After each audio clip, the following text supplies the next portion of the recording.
Well, hey there, and welcome to another one of my cheesy YouTube videos. This video is going to be a discussion on my electrical system in my motorhome. I've had several times when people have asked me about my solar system and things like that. So I'm going to shoot this video and hopefully get it published. And then I can always go back and do another one if I don't like what I did. Because for some reason making this video has been difficult for me in the past. So let's get started. This is my crazy way of thinking, so take it as you wish. I see there are three main concerns when building an electrical system for boondocking. The first one is what kind of draw you're going to have on the system. Your usage. The second one is what kind of storage are you going to have? And the third one is how you're going to replenish the system. And in this case, we're talking about a solar array. So let's talk about usage on the system. When discussing usage, you really need one of these gauges, something that serves the same purpose. Because with this gauge, I can monitor my battery system. For instance, I'm using 0.095 or 6 amps right now. And the hit switch 0.86 amps. So it's fluctuating around. But let me turn off my lights. And it goes down to I'm using no amps right now.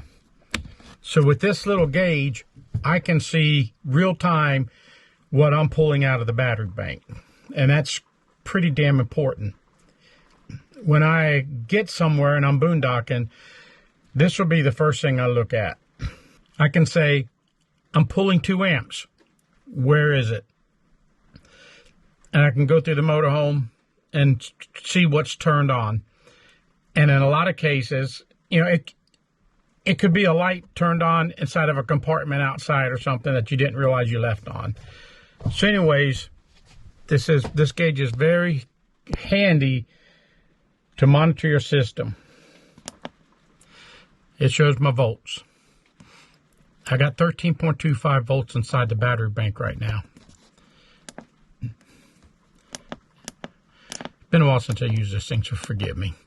This is a 240 amp hour battery bank, so it's basically saying I'm full, I believe. And it's been a while since I used this gauge.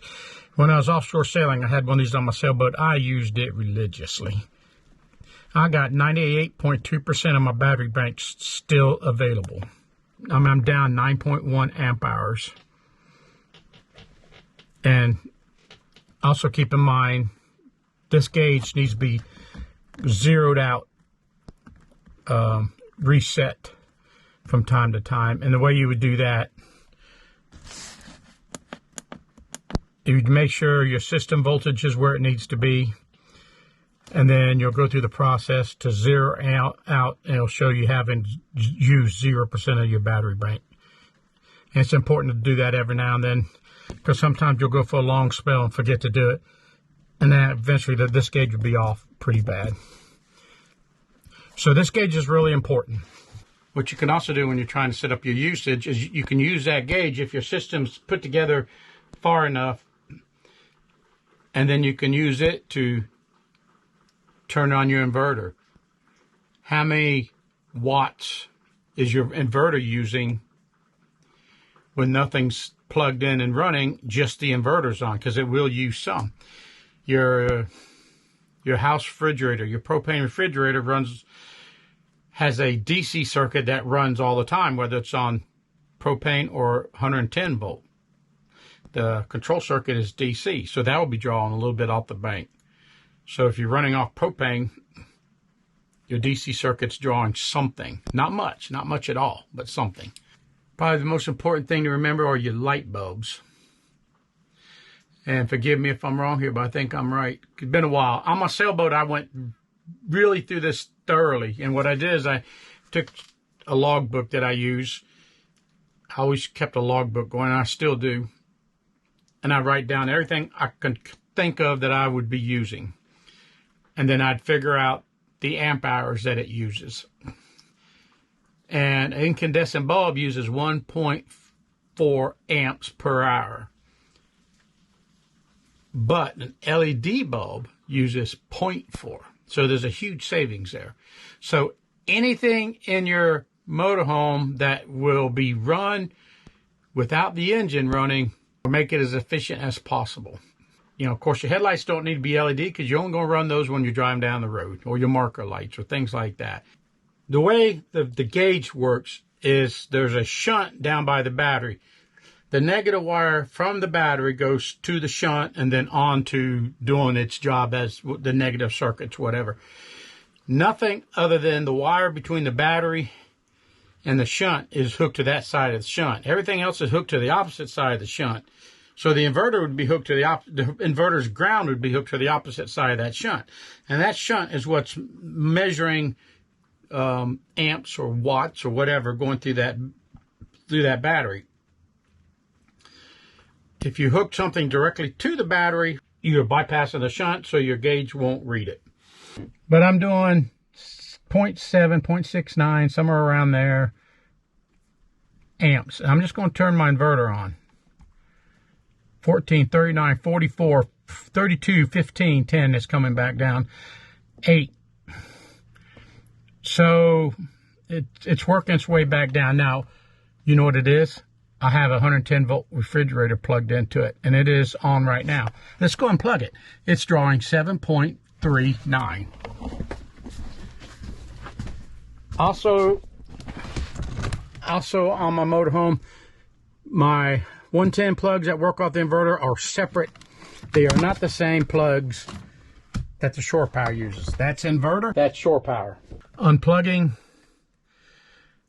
the refrigerator went from 7 point whatever to 1.2, 1.1 something. So we're using 6 amps for that little refrigerator. So let's plug it back in. 23 amps, that's a lot. But it's initial startup. It's going to work its way back down. The refrigerator may not like the fact that we turned it on. It got started. It got comfortable working at reasonable amps. Then we unplugged it and then turned it right back on because it's still pretty high on the amps. We'll give it a minute. So that I can see what my little refrigerator draws. And I can try to guess how many hours a day does it run. And then if I want to calculate my TV, my video recorder, the microwave will use a lot of amps through the inverter. And see, we're down to 21.4 right now. It's really got to get down to 7 or so. I'm not sure why it's staying up. So, I mean, I would not want to keep it running like that long at all. And if that's what it ran at, I'd get rid of it because that's unacceptable. Now we're down to 14, 15. Okay, so why do I keep the inverter plug separate from the house plugs? I could put a big transfer switch in where I can switch from house to inverter. Yes, and that's what my powerboat had. Had a generator on that, and I had a big transfer switch. It is, and I guess if you want to, you can do it. But let me make a point that is very important. If the electrical system would have the inverter and the shore power both on the same system at the same time, you'll burn it up, as in melt wires and maybe catch things on fire. The reason being is that 110 volts inside the United States of America is 110 volts, 60 cycles per second. So what's a cycle? A cycle is going from positive to negative 60 times per second. So your wire is positive and negative 60 times. It goes back and forth. If you hook up another 110 volt system, whether it be a generator or whatever, it's most likely, almost certainly be out of phase from the shore power, which means while the shore power is negative, the generator could very well be positive. It'll be a very bad thing. So that's why serious transfer switch or a having total separate plugs like I got. I got it where I can plug that little refrigerator into shore power or to the inverter. So, and I'm going, just having them separate, wired separately, to me was simple, and it guarantees they're not going to get crossed.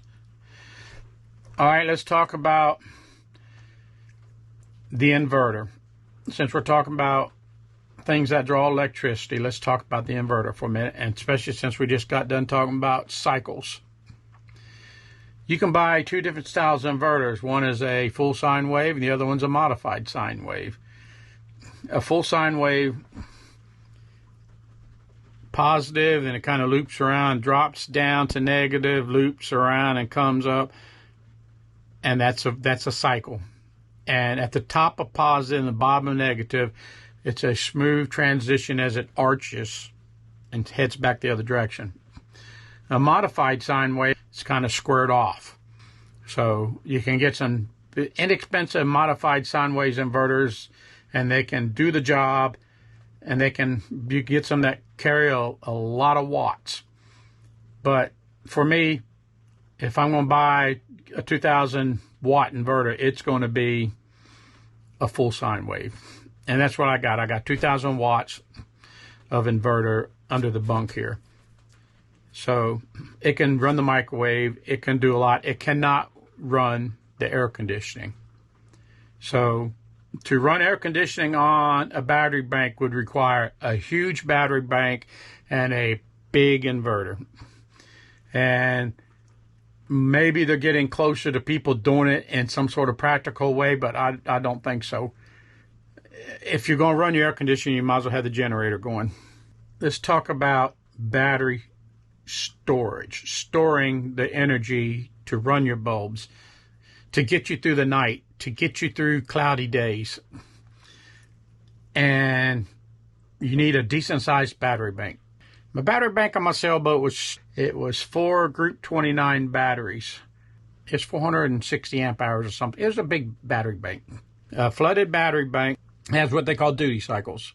I mean, from fully charged to discharge, back to fully charged is a duty cycle. Let's say I got a big enough bank that I never drop down, and I only use a little bit of the battery capacity overnight, and then I've charged it back up the next morning. So it's not a full duty cycle. So I've stretched out the life expectancy of them batteries for a long time. So that is important to understand. The next thing is consider your monitoring gauge to determine your battery state of charge. And by the way, we were pulling 7.82 amps from that little refrigerator. So it's dropped down considerably. So let's talk about battery state of charge. I've always got to go back and refer to a chart because I'm not the kind of person who goes around memorizing a lot of stuff. A fully charged flooded battery is 12.6 volts. So if you're showing 12.6 volts on your gauge, you're fully charged. So you can monitor your gauge, and also on this gauge, it'll show you how many amp hours you've used, and it'll also show you the percentage you've got left. Because you'll program that gauge. You'll say, hey, gauge, this battery holds 240 amp hours. So then the gauge knows that, and as it measures the amperage going past the shunt, it'll calculate it for you. So 2.6 is 100%. 50% is 12.06. And 20% is 11.58, according to this chart I'm seeing here on the internet. So you can look at that, and you can see a flooded battery does this number, 12.6, and it works its way down as it's being discharged. So the state of charge is a good way to calculate it. Now, here's a problem. Lithium batteries, that ain't the case. There's two different styles of lithium battery. So you need to have the proper lithium battery, the chart for the battery you've got. So, according to this chart, just the first one I pulled up, this is just for educational, for discussion. This is just for discussion purposes. Figure out your battery and what it's supposed to be. And it's also something that I've read. Every manufacturer is different. So you need to follow that. 14.4 volts is 100%. 13.6 is 100%. 13.4 is 99%. 20% is 12.9. So 20% is 12.9. On a lead acid, that's still almost full. That's over fully charged because it's 12.6 is fully charged. But this just says 12.9 and you only got 20% left. So at 12.5, you've only got 14% left.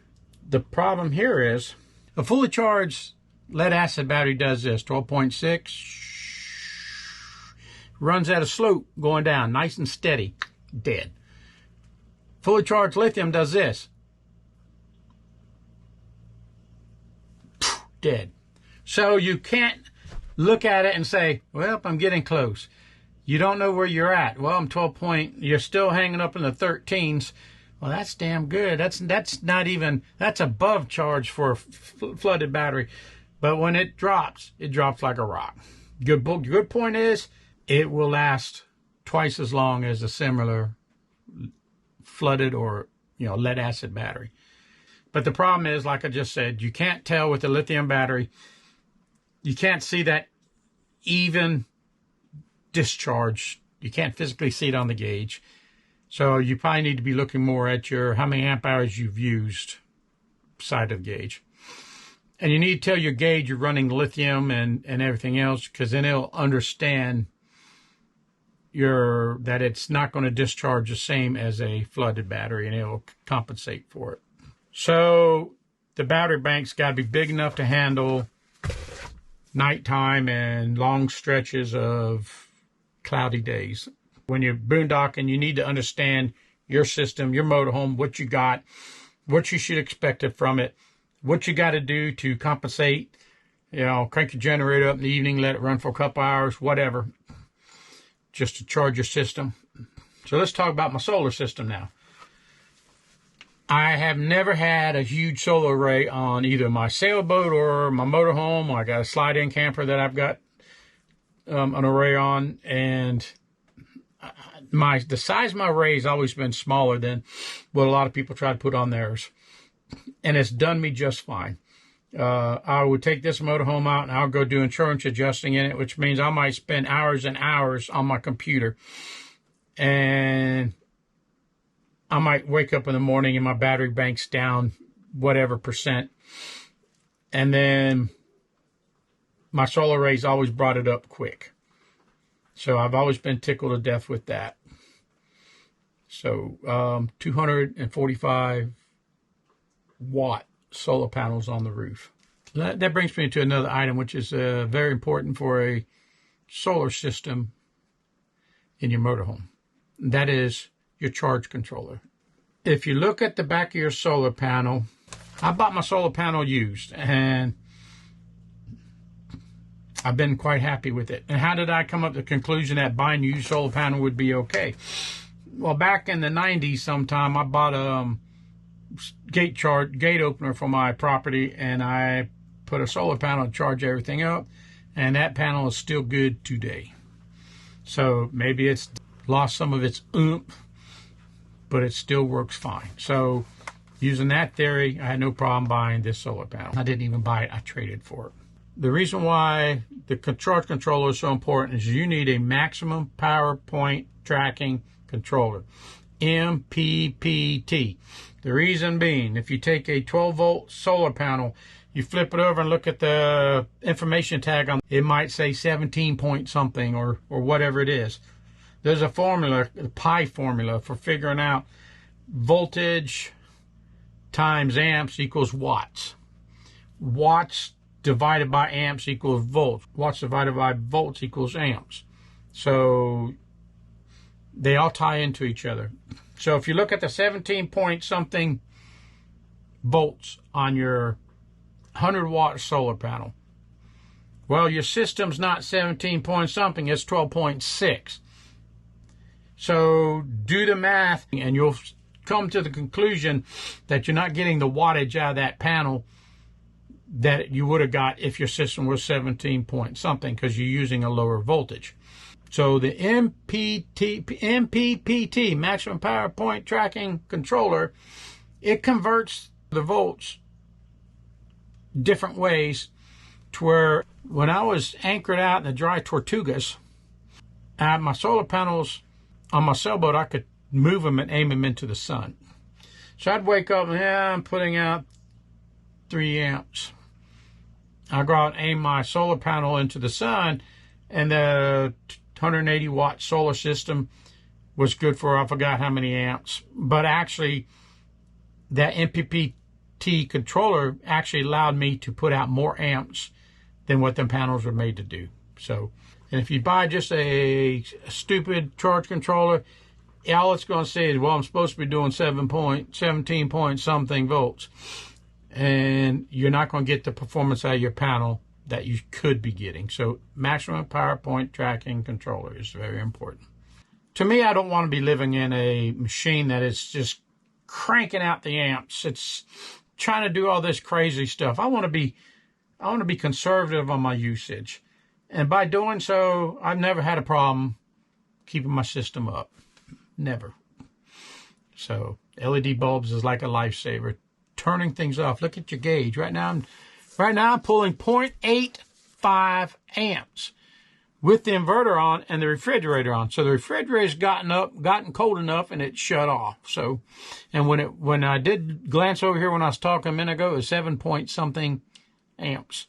So it got down to the reasonable side of things. Just a few things about circuit breakers and fuses. Everything on this motorhome is a circuit breaker or a fuse. Positive cables coming off the battery for the house go directly to I believe it's a 60 amp or 100 amp circuit breaker. It doesn't run halfway across the motorhome and through the frame and everything before it gets there. It runs about a foot. And wiring from there coming to my panel directly to a fuse block. And everything's fused. There's fuses, everything's fused. Trying to reduce the risk of burning something up. Now, I rewired this motorhome from scratch when I built it. This was a 1972 motorhome. This motorhome didn't know what a solar panel was. It didn't know what an inverter was. It didn't know about half the electronic fancy crap we got these days. It was a stupid system. And house bank was also the motorhome starting bank. So you need to separate your banks. Let me just say that right now. You need to separate your starting bank. I got one Group 31 battery underneath the steps. It does just fine starting my Cummins diesel up. I've got a solenoid hooked to my key switch that when it's in the run position, it closes the continuous duty solenoid, which ties the house bank to the starter bank. This is so when I'm driving down the road, I can also be charging my battery that way. So not only is the solar panel working, but if it's night or whatever, it's just good to be able to have that way of charging. And also, this motorhome has sat for months and months at a time, and I've got in here to start it, and it just clicked. Ugh, crap. So I need to charge my battery. All I ever do is turn my key switch on and go do something. And they close that solenoid, and my house bank charges my engine bank. So that's been real handy. I've jump-started just by turning my key on. The ceiling now is done in separate panels, each panel about 2 foot wide. And I did that so if I got to get to a certain part of the ceiling to work with wiring or something, I can drop a panel out instead of dropping the entire ceiling down. And this is foam insulated from the factory, and it's a steel frame, and the wires run through the steel frame. And I got house bank in the back. I got this little not so fancy control panel. So this is my house panel. And the way I did things is I ran wires to junction blocks. I try not to do any splices and any wires. Everything goes from one junction block to another. So I got 1 or 2 junction blocks in here. The fuse panel is considered a junction block. Then I got, I think, 2 other junction blocks in here. Then I got junction blocks up and behind the cabinets here. So the junction blocks are numbered. H stands for house. So if it's house wiring, it'd be an H junction block. H1 would be inside this panel. And then H1, then it's DC, direct current. So it'll be H1 DC is that junction block. And then after that, it'll be number 1. That'd be terminal number 1 on the junction block. And it'll tell you where the wires from terminal 1 go to or from. So it'll say H1 DC2, blue wire H2 DC4. So it tells me it's a blue wire going to H2 DC4. So I can follow my wires around my motorhome just by reading the junction blocks. And that's been a big help as far as troubleshooting. Now, if it's an engine junction block, it's E1 DC, and it'll tell you where it goes exact same way. So, but I can tell by H or E whether it's an engine block or house block, and it could also be a H1 AC. But I don't think I ever did building AC ones. My AC is pretty much the original Travco AC with a fuse panel, breaker panel inside the cabinet here, and the wires, the original wires run through there. I did inspect everything. I had everything apart. So anyways, that's how I do my junction blocks. It's probably 70% of this logbook is electrical. And junction blocks have changed. And the last entries in the book, see, like here's engine 7's been X'd out. And it's been redone below because I moved something.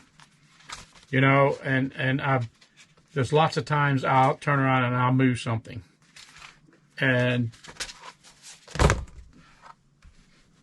so this logbook's very important. If you're building a motorhome, get a composition book and write everything in it, everything. And when I was in business, I've been keeping composition books since 1980s. And when I had employees working for me, I said, I'd give them composition book. I said, write everything in here. You know, you hate the boss, write it in here. Just write everything in here. That way you get in a habit, and never rip a page out. I don't know how many times someone's come up to me and started rip a page out. I said, stop. You know what I'm saying? Don't rip a page out because, 1, the composition book's liable to fall apart. 2, it's kind of like history. Why did you write what you wrote? Or, you know what I'm saying? So it's very good. It's a very thorough book. It's a lot of chicken scratch. I wish I wrote neater. But a lot of explanations in here. And eventually I will put this on the computer. But I still want to have a hard paper copy. So now we went through the usage and how you can use your gauge here to determine what amps something pulls. We went through the battery storage, the difference between lead acid and lithium as far as monitoring it, and how lead acid is a steady fall, and you can tell by the voltage where you're at in the process of going dead, where lithium has a habit of cruising across and just dropping off when it's time to die. Lithium lasts a lot longer, so there's a lot of advantages to it. I don't have enough USBs in here. So much works off USB these days. Hopefully this video will help you and give you some considerations while putting your motorhome together. And like I said, it's just my crazy thoughts in my mind. Research.